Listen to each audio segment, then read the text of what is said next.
So the new Batman movie just came out, and there must be one question on every fan's mind. Well, you must be wondering which Batman is better, whether it's Christian Bale or Robert Pattinson's fighting styles. Batman is meticulous in his movements, and he even recognizes when violence and offensive techniques are not required. Pattinson did a fantastic job portraying this part of Batman, but his fighting technique was far more serious, to the point where every hit seemed personal. This film was not lacking in action moments, offering viewers a close look at Pattinson's fighting passion and how, with each battle, he exhibited less and less mercy. Even a scenario where he injects himself with what appears to be poison allows him to fully unleash the beast on a Riddler follower was shown. When it comes to Christian Bale's fighting style, he wasn't a pushover either, but his actions lacked the intensity or fierceness that came with the character of the Caped Crusader. Batman isn't your everyday fighter. He's at peak physical condition, and we could feel that from Bale's Batman. Although he did dish out a lot of pain to common thugs, this round goes to Pattinson. So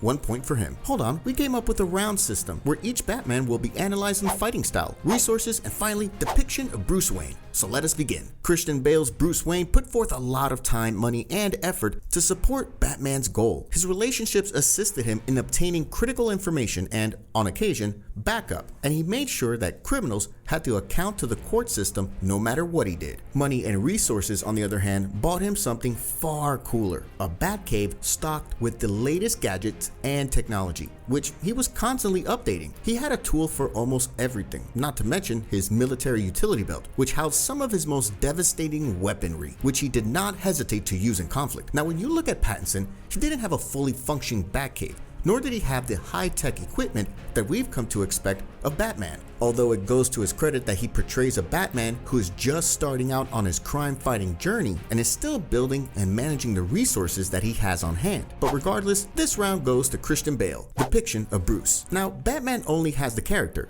To truly count yourself as the best Batman, you also need to nail the role of Bruce Wayne, and Christian Bale did that perfectly. For the first time in live-action Batman history, Christian Bale portrayed a Bruce Wayne who piqued audiences' interest in him and his relationships like never before. He portrayed a Bruce Wayne that was affable, outgoing, and capable of managing his two lives. Bale's Batman was a clever interpretation of the character, relying on Bruce Wayne's ties in the court system and resources as a billionaire businessman to back and fund his efforts as Batman. Fans loved his Bruce Wayne because he was the first to offer something fresh and exciting to Batman, making him one of the finest. Pattinson's Batman, on the other hand, doesn't seem to have a broader strategy. In fact, he's more broken and hopeless than any other iteration of the character we've seen before. Pattinson isn't smiling, and there's no sense of friendship between him and Andy Serkis's Alfred. This is a damaged and emotionally stunted guy who retains Batman's 1,000-yard look when he removes his mask, only now it's sadder